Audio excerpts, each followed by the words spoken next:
financiamientos extra para hacer un congreso se apegan más a algunas, es decir, a unas prescripciones de fármacos que están apoyando el evento científico, ¿ya? Hemos asistido a varios de estos eventos y obviamente se cuestiona muchísimo el uso clínico de estos porque no está del todo demostrado a veces que sirvan para lo que dicen servir, ¿no ven? Y en nuestro medio la autoridad sanitaria tiene mucho que ver, ¿ya? Es decir, muchos medicamentos deben ser comercializados eh, con autorización y con el sello de control de calidad. No es así en nuestro país. ¿Por qué? Porque las autoridades no han podido regular el ingreso de fármacos al mercado. Por lo tanto, estos se dispensan generalmente por vía del contrabando y obviamente nadie sabe, especialmente el médico, no sabe qué principio activo tienen, o si tienen principio activo o no tienen principio activo. Y esto también es parte del uso irracional que afecta a los países. ¿Ya? Muy bien. Vamos a ver los tipos de prescripción irracional, que un poco repasar lo que había pasado un poco ayer, lo que les había dictado ayer. Puede ser incorrecta, inadecuada, excesiva o innecesaria, ¿no ven? La incorrecta es cuando se da el medicamento equivocado a partir de un diagnóstico equivocado o un mal dominio de la farmacología, falta de conocimiento es decir, de la información farmacológica que tiene un compuesto. También la vía puede ser la errónea y una preparación incorrecta, ¿no es cierto? O obviamente, o un manejo incorrecto, ¿no? Los medicamentos necesitan a veces cadena de frío o necesitan mecanismos de almacenamiento especiales o de transporte especial que hace que preserve su efecto y preserve su calidad. A veces esto contribuye a una prescripción incorrecta, ¿ya? Luego, la prescripción inadecuada es cuando no se selecciona el medicamento más adecuado para tratar una enfermedad, ¿ya? ¿No es cierto? A veces se prefiere un medicamento que es costoso en lugar de un genérico que es accesible. Obviamente, si ambos tienen procedencia segura y tienen el sello de control de calidad, obviamente es preferible prescribir un genérico que es más accesible, pero en lugar de un costoso o medicamento que tenga un nombre comercial que duplique el costo de este medicamento, ¿no ven? Lo que tenemos que verificar nosotros es que estos, tanto genéricos como comerciales, sean seguros y efectivos. ¿Ya? Eh, una prescripción inadecuada también es eh, la prescripción llamada ilegible, ¿no? La indescifrable. Los médicos tenemos la mala costumbre de escribir muy rápido y de creer de que la línea que sigue a una sílaba tiene que ser descifrada por el farmacéutico. Y a veces esto no es así, hay que prescribir de manera legible y obviamente hacer terapéuticas racionales que no junten muchas moléculas porque pueden haber interacciones medicamentosas. ¿Ya? Hablamos de una prescripción excesiva, cuando se administran dosis excesivas por periodos muy prolongados. ¿Ya? Esto es peligroso en algunos casos, especialmente con fármacos que causan tolerancia, dependencia y después pueden causar adicción. O, como les digo, o en el caso de los antimicrobianos, prescripciones a dosis muy altas y también por periodos prolongados pueden generar o infecciones oportunistas como un problema serio de salud que puede ocasionar internaciones o puede incrementar la resistencia bacteriana, ¿ya? Especialmente aquellas asociaciones que se hacen por un diagnóstico no muy claro. ¿Listo? Les pongo en advertencia a ustedes de que a veces los médicos, en vez de pedir cultivo y antibiograma y esperar un poquito para hacer una terapéutica racional, prefieren hacer asociación de compuestos para tratar lo que no está claro en el diagnóstico. ¿Ya? Y esto es peligroso. ¿Por qué? Porque si vos vas a recetar penicilina, ¿no es cierto? Más, ponte un, la gentamicina, ya que es un aminoglucósido. Y esto le vas a asociar el metronidazol, que es un bacteriano, sobre todo de preferencia anaeróbico, a veces esto, en vez de ser, digamos, prescrito bajo control de una guía de cultivo y antibiograma o por indicación por una guía de cultivo y antibiograma, es prescrito de manera ambulatoria, por si acaso. Esto es altamente peligroso, ¿ya? Porque cada vez es más evidente el problema de la resistencia bacteriana. ¿Listo? La prescripción excesiva a veces es nada más un desperdicio de recursos y les repito, en la práctica que hagamos la siguiente semana van a traer ustedes prescripciones y van a ver de que muchas de estas son mal realizadas, ¿ya? Y vamos a ver un ejemplo de cada una de estas prescripciones irracionales que estamos analizando, ¿ya? Esta es una realidad que golpea duro, les había explicado ya ayer, y algunos estudiantes me dijeron que vuelva a repetir un poco esta parte porque les interesa, ¿ya? Por eso estoy repitiendo también. Dice, esta prescripción múltiple es el uso de un número innecesario y excesivo de medicamentos, ¿no? Dice así la diapositiva. Y a veces esto pasa con los médicos que no hacen diagnóstico, es decir, que no tienen claro el diagnóstico y prescriben por signos y síntomas, ¿no es cierto? Doctor, tengo dolor, tengo náuseas, a veces tengo mareos y creo que estoy un poco debilucho y bueno, entonces el médico dice para el dolor un analgésico, para las náuseas un antiemético y si ha tenido fiebre un antipirético y si se siente mal y debilucho le daré un multivitamínico. Eh, Esto es una prescripción totalmente fuera de lugar, ¿no? Los médicos sintomáticos que prescriben por síntomas abundan en las áreas suburbanas, les digo, ¿ah? Y son un peligro realmente. Ustedes no van a hacer eso nunca. Primero el diagnóstico y del diagnóstico es una terapéutica racional. Ese es el objetivo, ¿ya? Ahora, a veces se ve con frecuencia esto, ¿no es cierto? Hay medicamentos que causan efectos secundarios y para contrarrestar estos se prescribe otro medicamento, ¿no? Cuando en realidad debería elegirse uno que no produzca esos efectos que incomodan al paciente, ¿no es cierto? Es muy frecuentemente prescrito el omeprazol, el lansoprazol, el pantoprazol para neutralizar el efecto de corticosteroides o AINES que se toman a veces por periodos largos de tiempo, ¿no? Especialmente aquellos AINES que son los llamados no selectivos y que obviamente tienen como efecto frecuente la gastritis o la irritación gástrica o la famosa gastritis medicamentosa, que puede afectar. En vez de esto, en vez de utilizar un fármaco no selectivo, elegí un fármaco selectivo que no tenga tanto efecto secundario y quizás esta sea la solución, ¿no es cierto? Para no utilizar tanto otro medicamento para neutralizar la posibilidad de una gastritis, ¿ya? Y otro problema que se ve es la submedicación. Esto se ve cuando los prescriptores no tienen idea de lo que es dosis adecuada y tiempo de uso, ¿ya?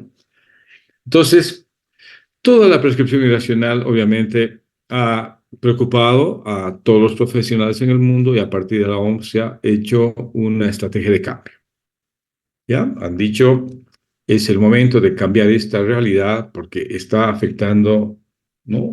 Es un problema de salud mundial y afecta a todos. Entonces, han propuesto esta implementación, ¿no? De planes terapéuticos. Es decir, vamos hacia la implementación de una prescripción racional estructurando planes terapéuticos, ¿ya? Y estos planes terapéuticos tienen que ser individualizados y óptimos que mejoren la calidad de vida de los pacientes. Yo digo, está muy bien. Vamos a ir un poquito a analizar qué proponen.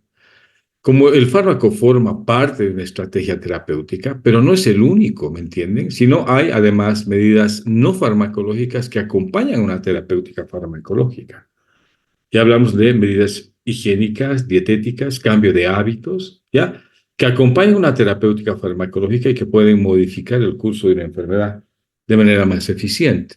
Por ejemplo, un paciente que tiene hipertensión arterial, dale el mejor antihipertensivo, pero además recomendarle que baje de peso, que se cuide en el tema ingesta de grasas y hidratos de carbono y de sal, y haga un ejercicio moderado pero rutinario, yo te digo que la respuesta terapéutica es excelente. ¿Ah? Pero si tú pones el mismo tratamiento de antihipertensivo a un paciente que no cumple la dieta, sigue comiendo como habitualmente se come en Cochabamba, ¿no ves? De manera descontrolada y no se cuida con la sal y sigue llevando una vida desordenada, obviamente el impacto del fármaco en este paciente a veces no da los resultados esperados.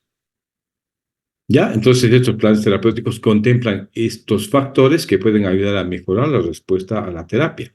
Y esto se denomina plan terapéutico. ¿Ya? Les había dado ayer el ejemplo de la obesidad. Muy bien. Entonces, un plan terapéutico tiene que contemplar varios aspectos. ¿Ya? Muchos de ellos inherentes al paciente, y esto hay que tener en cuenta. ¿Ya? La edad, el sexo, la situación sociocultural, otras enfermedades asociadas, ¿no? Que hay que tenerlas en cuenta a la hora de hacer planes. ¿Ah? Los hábitos dietéticos, el consumo de otros medicamentos, también es importante considerar en el plan terapéutico si el paciente fuma o consume alcohol y si el paciente tiene tendencia a ser sedentario. ¿Ya? Estos aspectos modifican, es decir, el plan terapéutico, si no considera esto, puede ser un fracaso. ¿Mm? Entonces, es algo que te amplía la visión de lo que es la terapéutica. No solo son fármacos, sino también son medidas no farmacológicas. Primera consideración importante. Luego, este plan terapéutico debe considerar estos factores para ser exitoso. Bien, otra consideración importante. Y finalmente, el plan terapéutico debe ser evaluado periódicamente, es decir, a medida que tú haces supervisión. ¿Listo? Esta mañana un docente de la materia me comentaba que han implementado en el Hospital Viedma la reconsulta. Interesante. Muy bien. Yo digo, es un gran paso hacia adelante.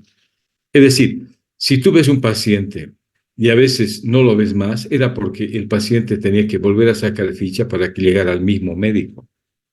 Y a veces, como no encontraba, se perdía y desaparecía. Entonces, me comentaba el doctor Peralta que han implementado esto para que el paciente venga a reconsulta sin necesidad de hacer fila y sin necesidad de ser maltratado haciendo fila y consiguiendo otra ficha. Entonces, entonces se garantiza que tú puedes hacer supervisión de tus planes terapéuticos a partir de un control periódico, ¿me entienden? Esto es importantísimo, porque es un maltrato, pero yo digo inhumano, que los pacientes cada vez que van a un seguro tengan que sacar ficha y la ficha o el turno les toque 2, 3 o 3 semanas después o no les den para el médico porque es otro el que se va a hacer cargo de supervisar la terapéutica de otro médico. Esto es totalmente irracional y yo creo que es un gran avance, ¿eh? Esto. ¿Estamos? También el plan terapéutico tiene que es decir, comprender el caso de lo que hace al medicamento, es decir, las características del medicamento, ¿ya? La dosis que tú formulas con las características del paciente, la vía de administración elegida. Ten cuidado que esta vía esté habilitada y que sea accesible para el paciente. Muchas veces esto no es posible de sostener porque el paciente no está de acuerdo con la vía o abandona la terapéutica. También ve un poco la frecuencia de la administración de fármacos y la duración del tratamiento. ¿Ya? Cuando son fármacos que se administran muy seguido, el paciente no, es decir, muy probablemente abandone pronto la terapéutica. Es por eso que las monoterapias, a veces administradas una vez al día, son más exitosas que aquellas que se administran con intervalos de tiempo inferiores a 6 horas o a 8 horas inclusive. ¿Mm? ¿Ya? Y la duración del tratamiento. Los tratamientos de corta duración son los que se cumplen y se pueden evaluar más exitosamente, si tú quieres. Entonces, Se ha propuesto esto, que es el uso racional de medicamentos, ¿ya? ¿Y qué implica este concepto de uso racional de medicamentos? El uso racional de medicamentos es un proceso, ¿ya? Eh, que te lleva a una prescripción apropiada, ¿no es cierto? Tomando en cuenta su eficacia y seguridad, sobre todo, ¿ya? Después está la calidad, pero sobre todo tienen que ser eficaces y seguros, ¿ya? Ahora, si son de alta calidad, mejor todavía, ¿listo? Pero son aquellos fármacos que están disponibles, primera cosa, y dos, eh, no se interrumpa su importación o no se interrumpa su existencia. ¿Listo? En ese momento hablamos de una terapéutica racional o un uso racional de medicamentos. Además, el prescriptor, que es el médico, tiene que estar adecuadamente informado y actualizado en farmacoterapia para, como te digo, primero saber qué fármacos seleccionar en su arsenal terapéutico. Y segundo, el médico prescriptor tiene que tener acceso a fuentes de información que le permitan ver cuál es el soporte investigativo o el respaldo de investigaciones que tiene un fármaco que lo posicionan como fármacos elegibles para un tratamiento que tú vas a seguir, ¿no? O vas a prescribir a un paciente, ¿ya? Muy bien. Entonces, la prescripción racional te invita a hacer uso de un mejor criterio para que tú sepas bien lo que estás prescribiendo, ¿ya? Y esto obviamente te va a llevar a seleccionar el fármaco adecuado, sobre todo haciendo uso de la farmacoterapia basada en evidencias y además basando un poco también, aunque esto es menos importante, en la experiencia tuya para ver los beneficios y los riesgos potenciales, ¿ya? Y también, obviamente, los costos, porque cada uno de nosotros sabemos de los medicamentos que utilizamos cuáles son los, digamos, menos caros y más accesibles a determinados pacientes, ¿ya? Entonces, lo que dice la farmacoterapia relacionada es que tienes que tener habilidades para hacer una elección racional y prescribir adecuadamente fármacos. ¿Y desde cuándo, no es cierto? No es cuando ya eres médico y ya prescribes, digamos, ¿no? Sino desde que te formas en las facultades o carreras de medicina. Y obviamente dice, la OMS recomienda de que debes incorporar en el estudio de la farmacología, que es en el pregrado, ya habilidades para enseñar habilidades para la elección racional de medicamentos. Y es por eso que acá, en este capítulo, en este primer encuentro teórico con ustedes, estamos hablando ya de farmacoterapia razonada. Y esto es algo que van a aprender es una herramienta importante que van ustedes a llevar este año y aprender a utilizar este año. ¿Ya? ¿Con qué objetivo? Uso racional de medicamentos. ¿Ya? Entonces, vamos de una terapéutica antigua a una terapéutica innovadora. ¿No ve? Es decir, esto ya no es de ahora, les digo, esto ya hay más de veintitantos años que se está tratando de llevar al médico así, como dice el gráfico, ¿no ve? Llevarlo a la fuerza, ¿no es cierto? Sacarla de su letargo, porque el médico a veces se estaciona en una realidad y no quiere cambiar, ¿no ve? Entonces, sigue esto siendo una demanda y una preocupación porque muchos todavía no han ido hacia una terapéutica orientada al paciente, basada en evidencias y multidisciplinaria, es decir, que contemple no solo terapias con fármacos, sino utilice terapéuticas nutricionales, utilice la fisioterapia, utilice otro tipo de terapias, ¿eh? Que forman parte de un plan terapéutico. ¿Ya? Entonces, hacia eso conduce la innovación y la farmacoterapia razonada. ¿Ya? Ahora, ¿a dónde te lleva la farmacoterapia razonada? Obviamente a elegir un fármaco P. ¿Ya? Es el elemento clave y es quizás el fin de una estrategia, de una herramienta como la farmacoterapia orientada al paciente, ¿ya? Eliges un fármaco P. ¿Y qué es el fármaco P? No es un medicamento solito que sale de un razonamiento de este tipo, ¿no? Farmacoterapéutico. No, este es un término que hay que entenderlo bien. Es un esquema terapéutico. En realidad, el fármaco P es un plan farmacológico bien estructurado, ¿ya? Que incluye formas farmacéuticas, que incluye la dosificación adecuada y la duración del tratamiento, ¿ya? Con los fármacos que has elegido tú y que además están incorporados en un plan terapéutico, ¿no? Ayer me preguntaba una de sus compañeras si el fármaco P es plan terapéutico. Forma parte del plan terapéutico, pero este fármaco P tiene que ser eh, comprensible y tiene que ser bien estructurado, ¿ya? En dosis, duración de tratamiento y está metido dentro de un plan terapéutico. Es decir, forma parte de un plan terapéutico, ¿ya? Entonces, el nuevo paradigma es la elección del fármaco P, obviamente, siguiendo algunas reglas, ¿no? Y la regla número uno es seguir criterios, ¿ya? De objetividad.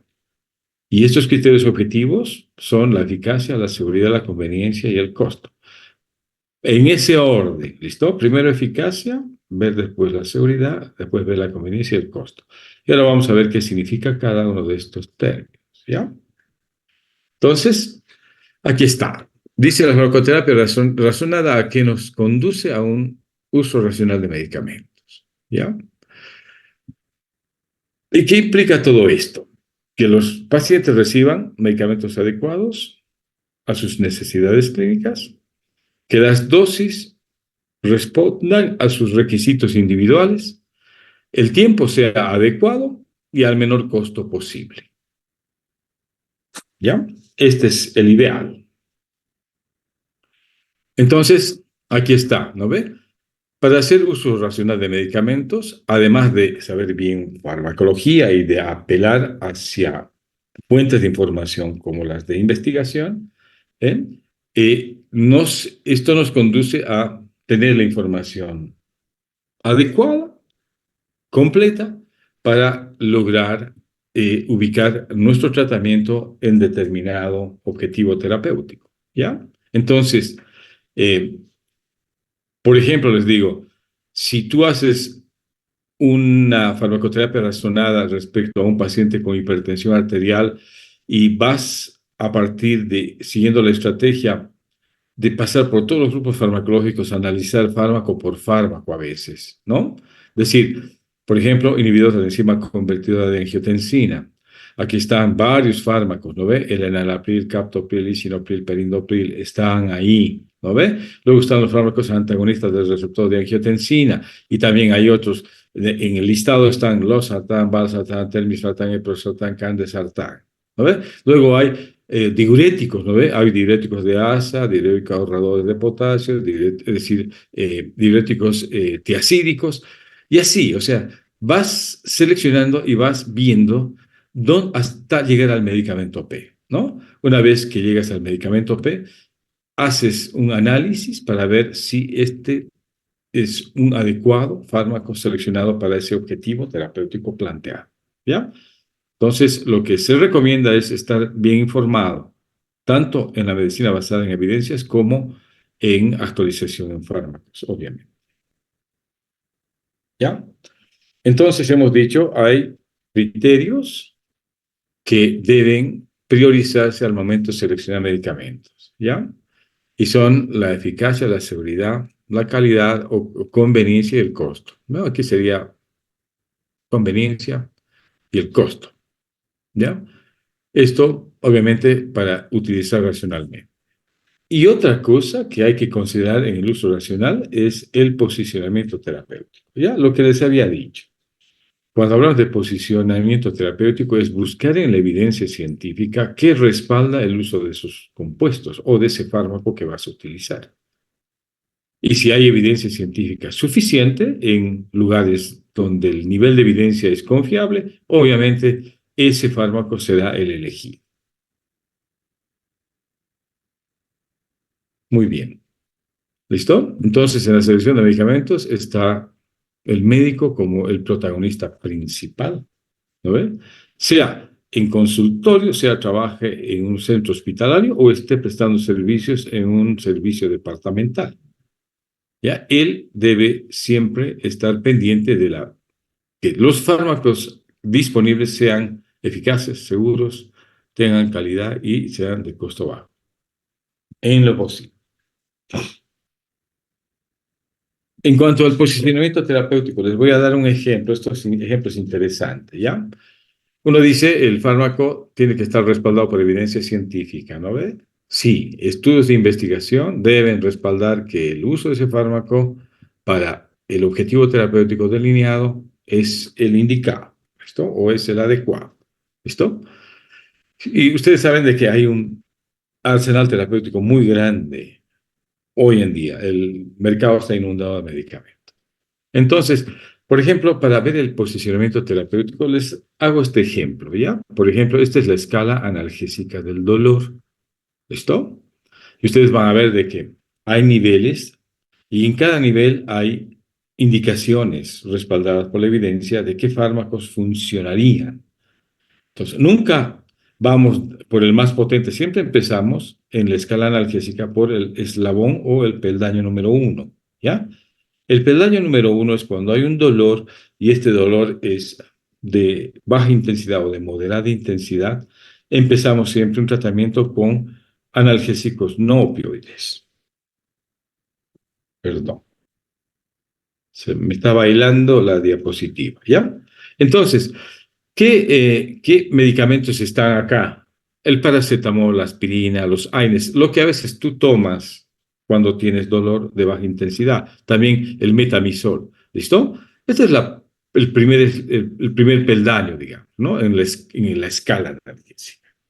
Pero si no se controla el dolor, es más, persiste el dolor o aumenta, pasamos ya a otro nivel de recomendación, ¿ya? De posicionamiento terapéutico. Aquí debemos considerar ya los opioides débiles, ¿ya? Como la codeína, la hidrocodeína, el tramadol, solos o asociados a otros coadyuvantes, ¿ya? A veces los antidepresivos, los sedantes hipnóticos, los corticoides son coadyuvantes que pueden ayudar a potenciar la acción analgésica, ¿ya? Pero si aún así el dolor es intenso o incrementa o persiste, estamos yendo hacia el uso de analgésicos mucho más potentes, ¿ya? Que son los opioides potentes como la morfina, el fentanilo, la metadona, ¿ya? A un principio solos, pero si no dan resultado, como en el caso del dolor neuropático y el dolor oncológico, que son los más refractarios al tratamiento, entonces, utilizar adyuvantes, ¿no ve? Antidepresivos, sedantes hipnóticos. A veces hay que asociar a corticosteroides para potenciar el efecto analgésico. ¿Listo? Entonces, este es un poco un ejemplo de lo que es el posicionamiento terapéutico en el caso del manejo del dolor recomendado por la OMS. Muy bien. Entonces, hemos dicho, el uso racional del medicamento te invita a hacer uso de la farmacoterapia razonada y por lo tanto tú tienes que buscar información sobre el medicamento P que has elegido y ver dónde puedes incorporar, ¿ya? Cuando es el médico solo y trabaja, digamos, en consulta, puedes tener tu formulario terapéutico personal, ¿listo? ¿Ya? Puedes más o menos estructurar, pero como te digo, investigando siempre en la evidencia que dispones, el posicionamiento que, bueno, o el lugar que ocupa en una terapéutica, perdón, ¿no? ¿Ya? Y también otra información que puedes encontrar que te va a ayudar a tomar decisiones es consultar las guías farmacoterapéuticas, ¿ya? Estas guías farmacoterapéuticas son estructuradas por un equipo de médicos en los hospitales, ¿ya? Esto ayuda a tomar decisiones, obviamente, de hacer uso de fármacos que tienen respaldo y son eficaces y seguros. Muy bien. Entonces, fíjate, el profesional de salud a partir de su práctica individual, puede formular sus medicamentos P, pero siempre con esos criterios. Y cuando trabaja en centros hospitalarios, este médico, en un trabajo en equipo, puede generar guías farmacoterapéuticas, ¿no ve? Que son aquellas que se formulan, ¿no ve? Por especialidades para manejo de pacientes en el hospital. Esto se hace logrando consensos y haciendo selección de medicamentos y teniendo apoyo, obviamente, de investigativo, ¿no? De investigación farmacológica también. Eso es lo que falla en nuestro país, ¿eh? No tenemos guías estandarizadas. Muchas guías no están estandarizadas. Una cosa se hace en los servicios de salud de gastroenterología, por ejemplo, en el gastro. Tú vas a la Caja Nacional y no tienen la misma guía que tienen en el gastro. ¿Por qué? Porque allá los médicos dicen que siguen otra escuela. Y si tú vas a otro centro de salud eh, de tercer nivel, también encuentras diferencias, ¿no ves? Cuando en realidad estas guías farmacoterapéuticas deberían ser estructuradas en trabajo en equipo y o sea, con criterio de manejar a nivel nacional inclusive, ¿ya? Yo te digo, en la Argentina, desde Ushuaia hasta La Quiaca, desde el norte al sur, se utilizan las mismas guías. Nadie pelea ni discute porque no participó en la anterior guía. Es interesante, ¿ah? Todos siguen la misma guía, ¿no? El protocolo de atención y las guías terapéuticas son las mismas y son, como te digo, practicadas por los equipos de salud en centros de grandes ciudades o en centros de pequeñas provincias, así es, ¿ya? Entonces deberíamos nosotros tener este criterio de universalizar estas guías terapéuticas, ¿ya? Habrá un concepto importante que hay que fijar y que lo vamos a utilizar durante este año también, y es el concepto de medicamento esencial, ¿ya? Este es un concepto ¿no ve? Que tiene por objetivo que ustedes tomen en cuenta los medicamentos genéricos, ¿no? Es decir, los medicamentos esenciales que están listados para satisfacer las necesidades de atención en salud deben ser medicamentos genéricos, ¿ya? Pero estos medicamentos genéricos deben cumplir necesariamente un control de calidad que avale su eficacia, su seguridad, sobre todo que son los criterios primarios, ¿no ven? Ahora, este concepto, obviamente, si se cumple, o sea, que hay calidad, eficacia, seguridad, obviamente, y mejor si tiene un costo asequible, obviamente esto aporta un criterio fuerte de racionalidad en el terreno de uso y también en el no muy alto costo de gasto que representa para el sistema de salud, ¿no? Entonces, estos medicamentos genéricos están en un libro que se llama de medicamentos esenciales y este se estructura en cada país por un grupo es decir, por las sociedades científicas o médicos que participan en su estructuración, ¿ya?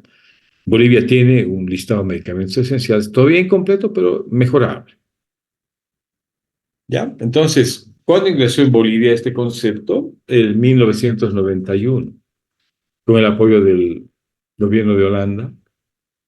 En la primera fase se destacaron logros importantes en la estructuración, ¿ya? Y además apareció por primera vez una ley llamada Ley del Medicamento, ¿estamos? Y este concepto de medicamento esencial, incorporada en estas llamadas guías de medicamentos genéricos o libros de medicamentos genéricos, garantizó este problema, ¿no? El suministro de medicamentos esenciales para el sector público, ¿ya? Pero esto, les digo, de manera siempre insuficiente, nunca suficiente, ¿no? De acuerdo a algunos, el administrar ácido acetilsalicílico y tener el acetaminofeno, es suficiente como analgésicos porque esos dos son baratos y esos son los que hay. Y esos son los que tiene que utilizar, doctorcito, ¿no ve? Ojo, ¿ah? Eso servirá para un dolor leve. Pero fíjate la escala analgésica. Si no te dan todos los medicamentos, entonces estamos hablando de un eh, acto fallido, ¿no es cierto? Pero de todas maneras, como les digo, hay ese libro en Bolivia, ¿ya?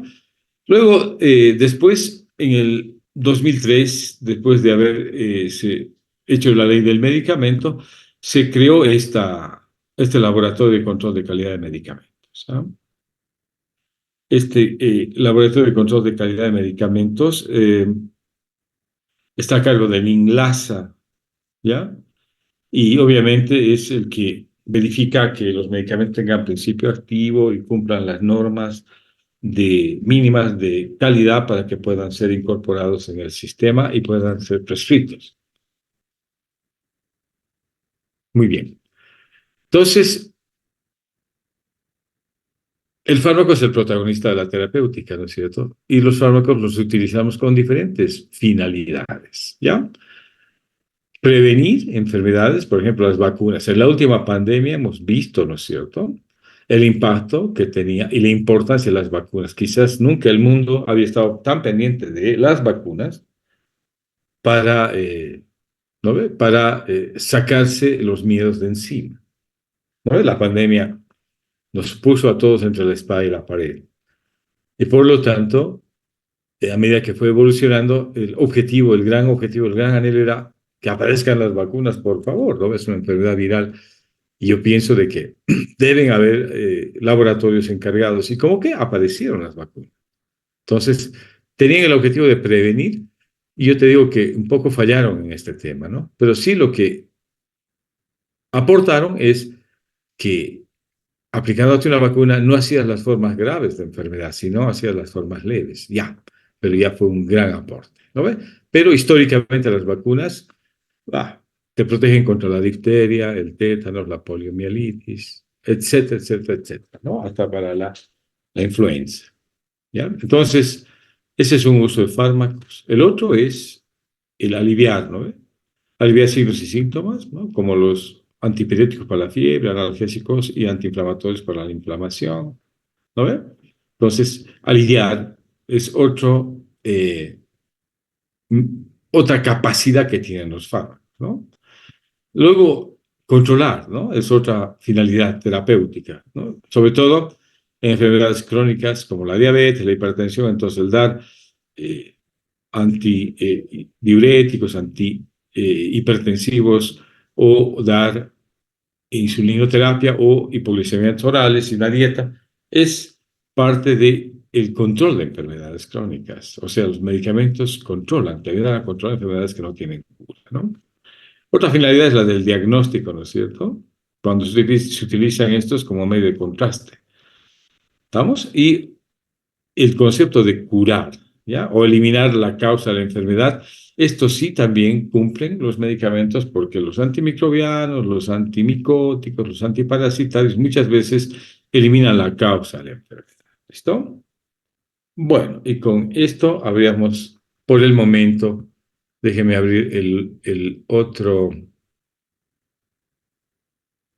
la otra presentación. Muy bien. Un ratito.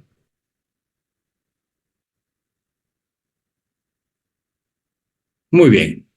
Ahora vamos a pasar y a ver esto que es ya con más detalle, la farmacoterapia razonal. ¿Ya? ¿Alguna pregunta hasta por acá?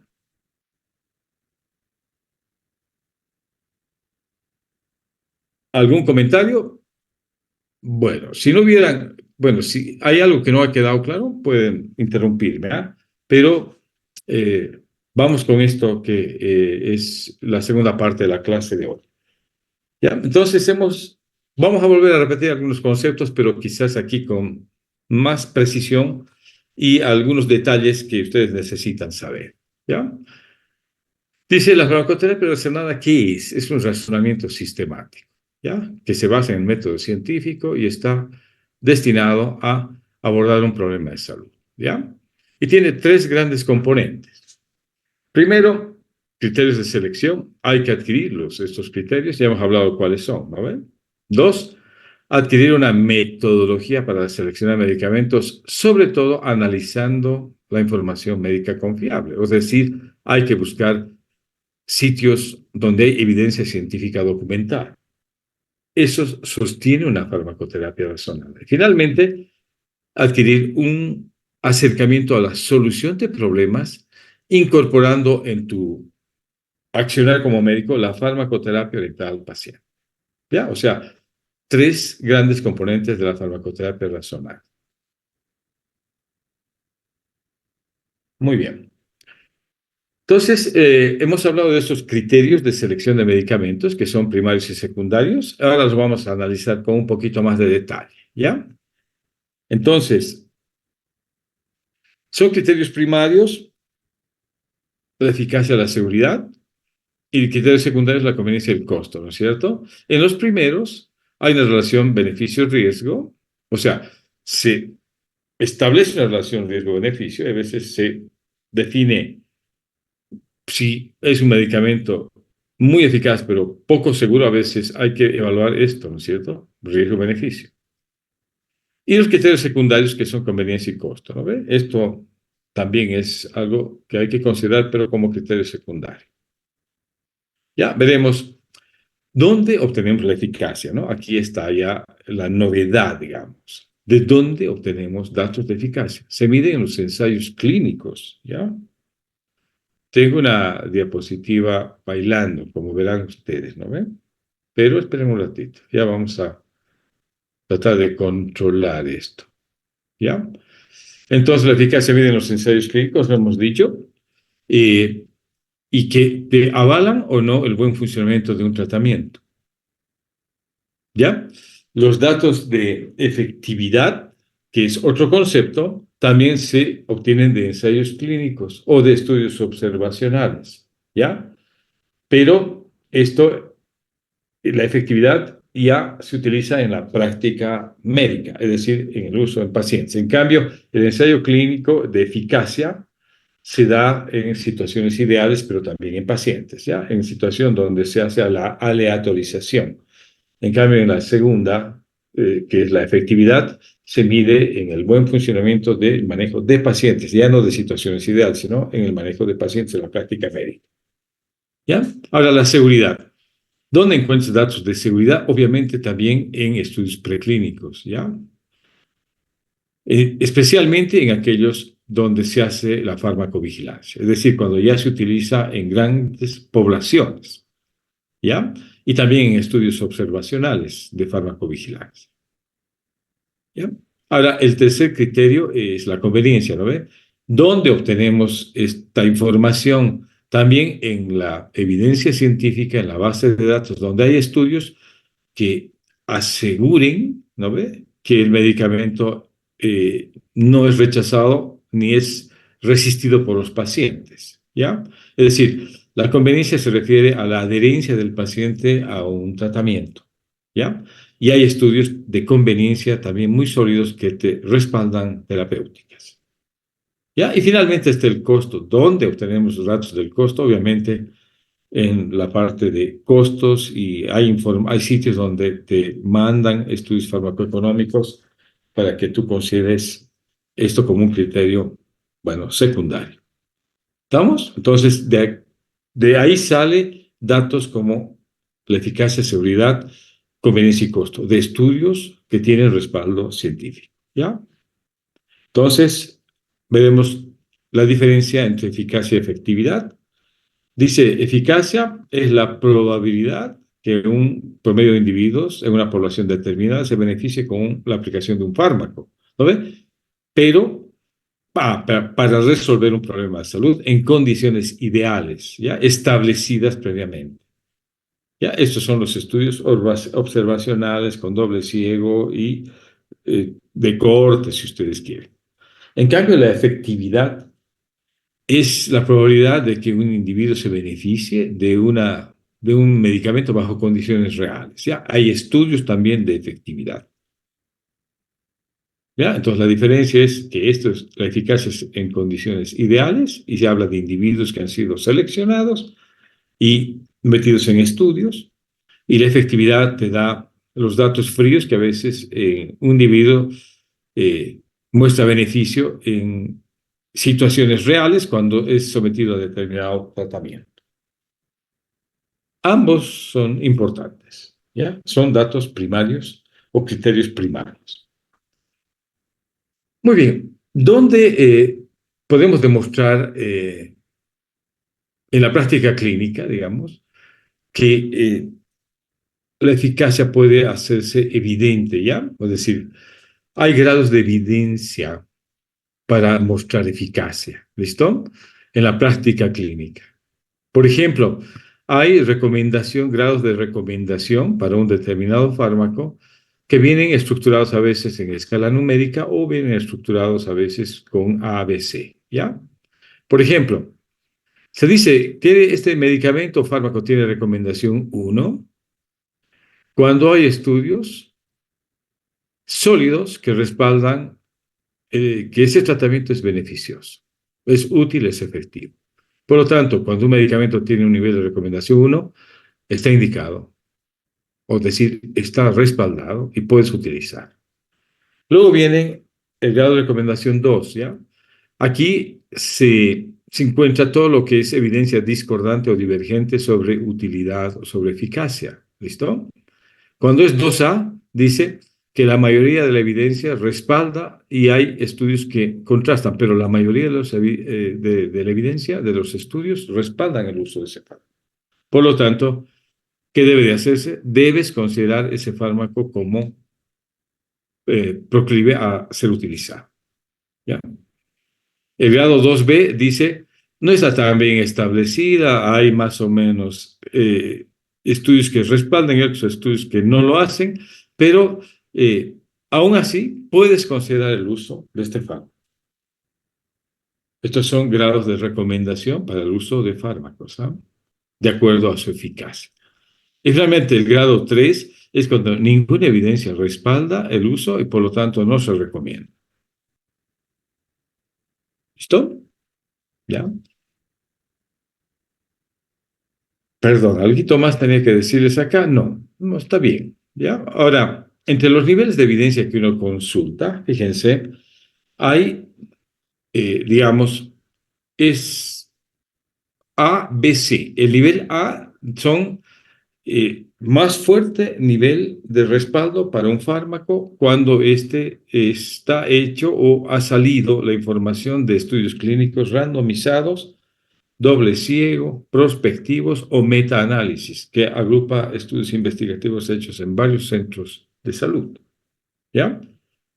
El nivel de evidencia B es información obtenida de un solo estudio randomizado o de estudios extensos no randomizados, pero tiene un nivel menor, pero sí es, digamos, información a ser considerada. ¿Ya? Y el nivel C es la que menos fortaleza tiene como evidencia cuando tú has encontrado esa información en pequeños estudios retrospectivos, que es lo que acostumbramos a hacer acá nosotros, o recomendación de expertos, ¿no? Son los que menos nivel de fortaleza tienen en cuanto a recomendación. Muy bien. Esto es importante, ¿ya? Los niveles de fortaleza que tienen eh, grados de recomendación cuando tú vas a hacer tratamientos. ¿Ya? Los de nivel 1 son aquellos ensayos clínicos controlados que tienen mayor fortaleza y más respaldo científico. ¿Ya? Ensayos clínicos prospectivos, doble ciego, sobre una población representativa y también las revisiones sistemáticas de ensayos en población representativa o metaanálisis también, ¿ya? Y aquí está su respaldo, ¿no? Muestreo aleatorizado, doble ciego, con criterios de inclusión y exclusión bien establecidos, etc. El nivel 2 también es un fuerte nivel de recomendación porque son hechos obtenidos en estudios de cohorte, ¿ya? Poblaciones representativas, doble ciego y también ensayos clínicos controlados, pero siempre prospectivos. Un nivel 2. El nivel 3, los que están por debajo, ¿no? Estudios controlados también en poblaciones representativas, pero en la que la evolución es independiente del tratamiento, ¿no? A veces no tiene mucho respaldo, pero igual, digamos, existen y están ahí como fuentes de consulta. Y finalmente el nivel 4 son estudios no controlados, serie de casos, retrospectivos, opiniones de expertos, menos fortaleza en la evidencia, ¿ya? Y los grados que hemos visto hace un momento. Es así como uno obtiene confiabilidad y cómo uno encuentra la confiabilidad, ¿no? De acuerdo a nivel. El nivel uno más confiable, el nivel 2 confiable, pero no tanto, pero el nivel 3 menos confiable, el nivel 4 nada confiable, ¿no? En cuanto a lo que es eficacia de un fármaco. ¿Listo? Y fíjense, también es importante esto, evaluar las variables cuando hacemos digamos, evaluación de la eficacia de un fármaco. Por ejemplo, yo quiero saber qué antihipertensivo es eficaz, ¿ya? Tengo una variable intermedia que es qué capacidad tiene este fármaco para reducir la tensión arterial. Es una variable intermedia. Pero ¿cuál será mi variable clínica final que yo busco? Quizás sea que este mismo fármaco que es eficaz para reducir la presión arterial es capaz de disminuir la incidencia de infarto de miocardio y problemas cardiovasculares. Entonces hay una variable clínica final. Y es así como se va obteniendo para cada un grupo farmacológico, para cada terapéutica, ¿no? Hay variables intermedias y hay variables finales que le dan a un fármaco más eficacia y seguridad que a otro, ¿no? Por ejemplo, un antidiabético X, yo quiero ver qué capacidad tiene de reducir la hemoglobina glucosilada, es decir, de ser un euglicemiante, digamos, ¿no? Ya. Pero a largo plazo, ¿qué me interesa? Que este fármaco también sea capaz de reducir las complicaciones vasculares en la diabetes, ¿no ve? Como la retinopatía diabética o la nefropatía diabética. Entonces, si tengo la variable intermedia muy clara y la variable final también muy clara, este fármaco es mucho más eficaz que cualquier otro, ¿no ve? Y así con cada grupo farmacológico. Muy bien, y aquí tienen ustedes un cuadrito interesante que nos evalúa el nivel de calidad que tiene la evidencia científica, ¿ya? Y aquí está, ¿no? La fortaleza que tiene la evidencia de ensayos clínicos aleatorios, metaanálisis, ensayos no clínicos no controlados, estudios de cortes, y a partir de acá, cómo empieza a debilitarse la evidencia cuando se hace estudio de casos y controles, estudios de corte transversal, serie de casos, estudios de un caso, ¿no ve? Entonces, este es el sustento de lo que se llama medicina basada en evidencias. Nosotros, mientras más fuerte la evidencia nos respalde, mejor estaremos seguros de hacer una terapia. ¿Ya? Entonces, el sustento de lo que se llama también la farmacoterapia basada en evidencias. ¿Ya? Ahora, hemos dicho que la eficacia, la efectividad se puede encontrar en ensayos clínicos, en revisiones sistemáticas, ¿no ve? Y también a veces se encuentran en guías de práctica clínica, ya a nivel nacional o a nivel internacional, ¿listo? Y obviamente también en opiniones de expertos que tienen menos validez, ¿ya? Eso es eficacia y efectividad. Vamos a ver un poco la seguridad, ¿ya? Fíjate, esto es interesante, ¿no? Las cosas no siempre son lo que parecen, ¿no? Te das cuenta tú que esta superposición da una imagen interesante. En realidad es un papá con un nene, ¿no es cierto? Pero pareciera que fuera eh, un enano cargado por alguien, ¿no es cierto? Pero bueno, no siempre son lo que parece, ¿ya? Entonces, la seguridad. ¿A qué se refiere la seguridad? Dice, partamos de este principio. Los fármacos pueden tener efectos nocivos, es decir, tienen efectos secundarios, efectos adversos, efectos tóxicos, ¿eh?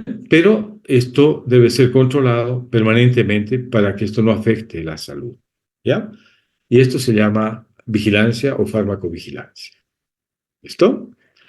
Entonces, la seguridad de un medicamento debe ser evaluada permanentemente con estudios de farmacovigilancia.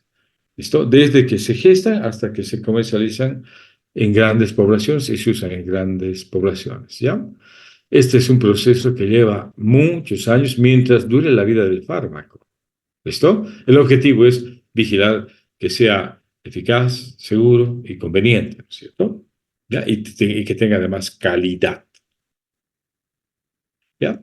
La seguridad eh, ha puesto en jaque a los laboratorios para que produzcan fármacos cada vez con menos efectos adversos, ¿no? La presión es esa.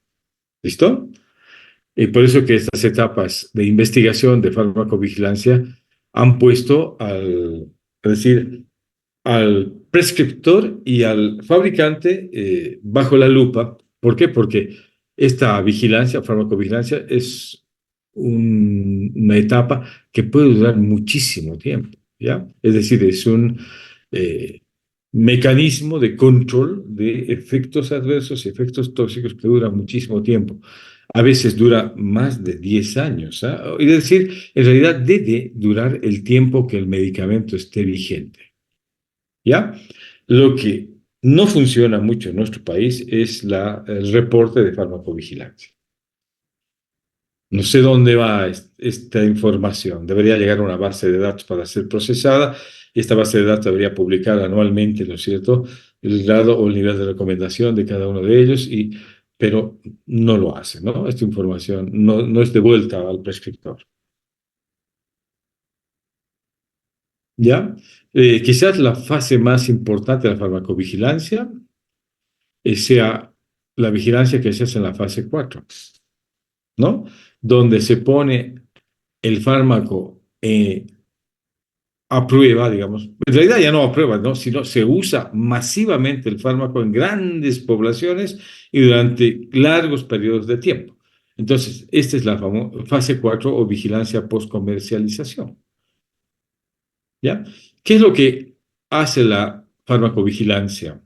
Detecta, valora y hace evidente los efectos adversos que se presentarán con el tratamiento de cualquier fármaco que esté siendo prescrito. ¿Ya? Ahora, ¿qué ha detectado la farmacovigilancia? Que la mayor parte de los problemas que se obtienen o que surgen se deben al uso inadecuado, a la sobredosis, a la dependencia, a la ineficacia o a interacciones con otros fármacos o alimentos y reacciones adversas que pueden presentarse. Entonces, los problemas más frecuentemente detectados en la farmacovigilancia por postcomercialización son estos, ¿ya? Uso inadecuado, sobredosis, dependencia, ineficacia, etc. Entonces, la farmacovigilancia vigila que el fármaco sea seguro, ¿ya? Y obviamente los fármacos, todos ellos tienen reacciones adversas, ¿ya? Pero hay que verificar de que esas reacciones adversas no sean un obstáculo para el logro del cumplimiento de una terapéutica. ¿Ya? Tienen que ser de menor cuantía y manejables, de tal manera que no hagan abandonar terapéuticas. En ese caso, el fármaco va dejando de ser seguro. ¿Ya? Y fíjense, todo fármaco tiene reacciones adversas. ¿Ya? Y las reacciones adversas a medicamentos, que se abrevia así, de esta manera, RAM, RAM, se refiere o figura, perdón, entre las 10 causas principales de muerte en el mundo.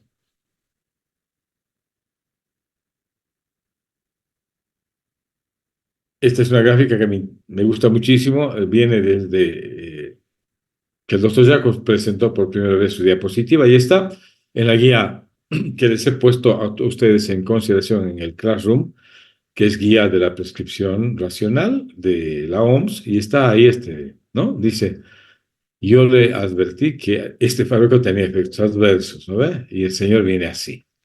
Entonces, esto hace referencia a la seguridad. Al prescribir un medicamento debemos conocer su seguridad. Muy bien, esto de la seguridad salta a veces cuando se utiliza en millones de personas y no en pocas poblaciones. Fíjate, entre más o menos casi 150.000 estadounidenses que utilizaban el Rofecoxib, que es un AINE selectivo, que inhibe la COX-2, y no a la COX-1, que es constitutiva, tuvieron infartos de miocardio y accidentes cerebrovasculares. O sea, el rofecoxib era responsable eh, de este contratiempo. Infarto de miocardio o complicación, se le podría decir, y accidentes cerebrovasculares. Por lo tanto, el rofecoxib fue retirado del mercado. Pero esto cuando se hizo el estudio ya en millones de personas. Ahora, otro concepto de seguridad es la farmacovigilancia que se hizo a la serivastatina en comparación con otras estatinas. Este es un hipolipemiante, ¿no? Se detectó que este fármaco ocasionaba rabdomiólisis y esto producía internaciones, obviamente, más todavía si se asociaba con fibratos, ¿no? Y era un problema de salud. O sea, fue retirado del mercado también porque comparado con otras estatinas era la que más complicaciones traía, ¿no? Y la principal era la rabdomiólisis. Y esta rabdomiólisis se acentuaba cuando se asociaba a fibratos. Por lo tanto, fue retirado del mercado, ¿ya? Entonces, ¿dónde encontramos información sobre la seguridad? Hay también estudios, ¿ah? Los estudios estos que son los, perdón, ¿ya? Hay ensayos clínicos donde se estudia justamente la farmacovigilancia de compuestos y obviamente este seguimiento es a largo plazo mientras dure la vigencia del fármaco, ¿ya? Y es responsabilidad de quiénes, de los médicos. ¿Listo? Ya, aquí estamos nosotros involucrados. ¿Listo? Ya. Eh, obviamente, también hay, como te digo, después de que el fármaco se comercializa, empieza la farmacovigilancia y ahí se recaban información para hacer estudios prospectivos, metaanálisis y todo lo que tiene solidez para ver y para hacer una vigilancia de las reacciones adversas a los medicamentos. ¿Ya? Por ejemplo, aquí vamos a ver que, de acuerdo, gracias a la farmacovigilancia, muchos efectos adversos fueron detectados y muchos fármacos, por este motivo, retirados del mercado mundial, ¿ya?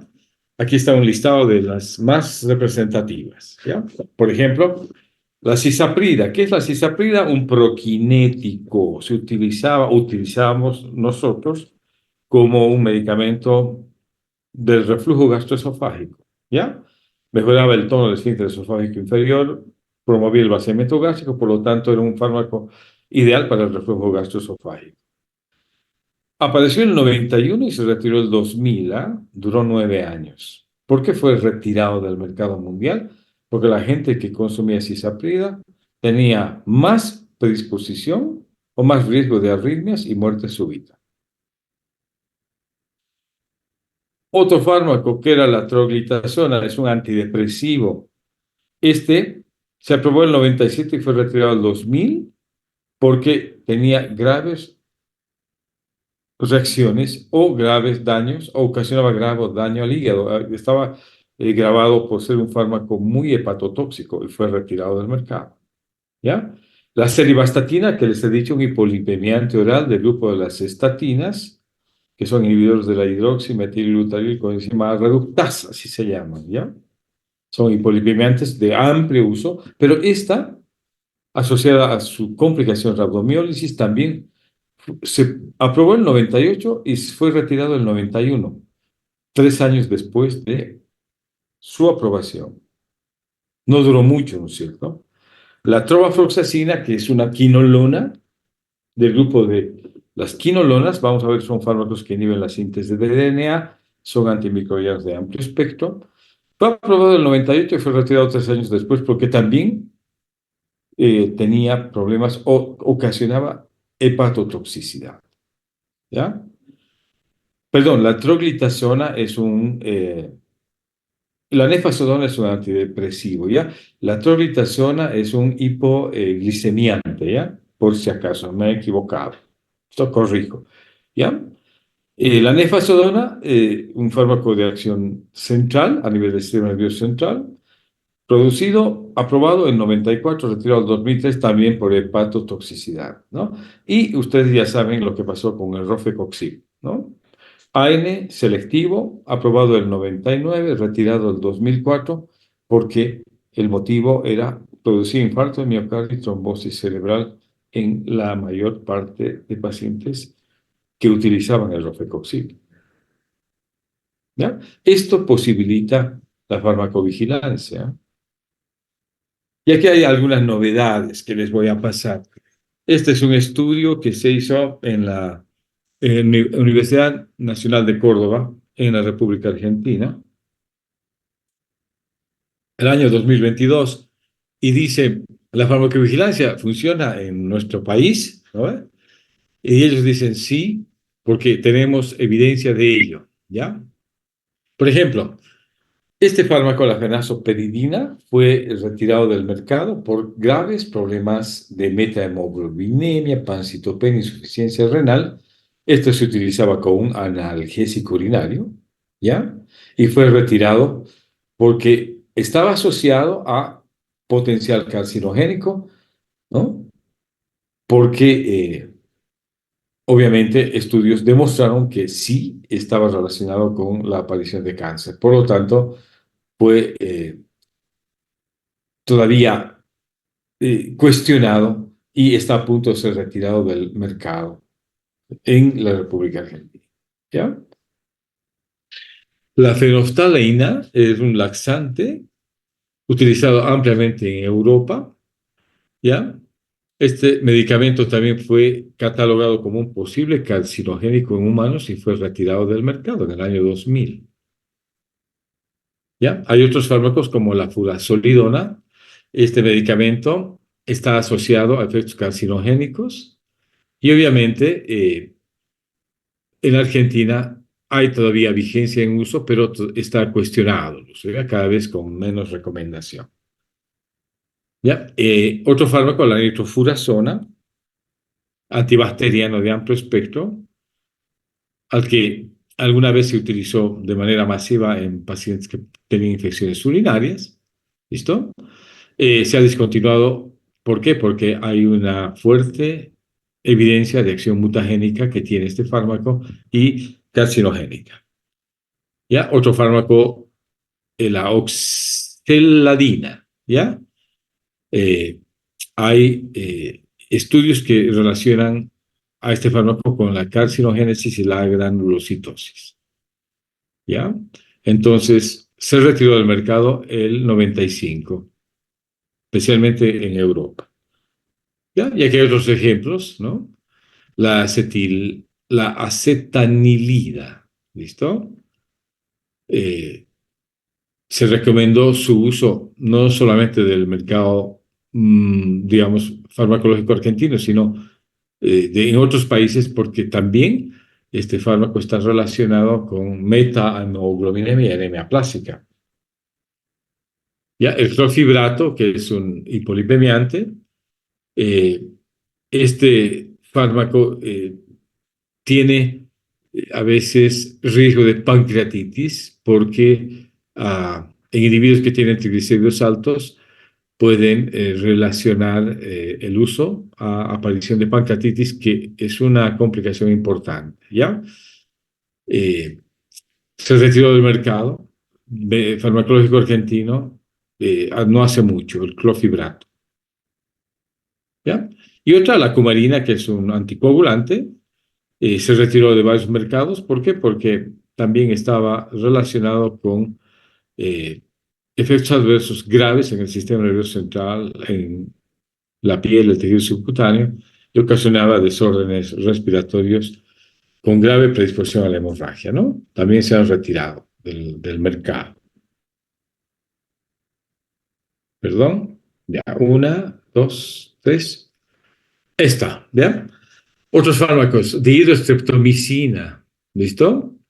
Eh, Gran nefrotoxicidad y hepatotoxicidad, ¿listo? Más que cualquier otro aminoglucósido de su familia.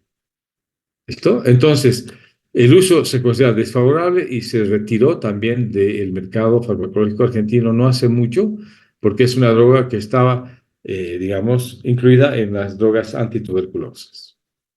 ¿Ya? La domperidona inyectable, fíjense que es algo que yo todavía sigo utilizando, ¿no ve? ¿Listo?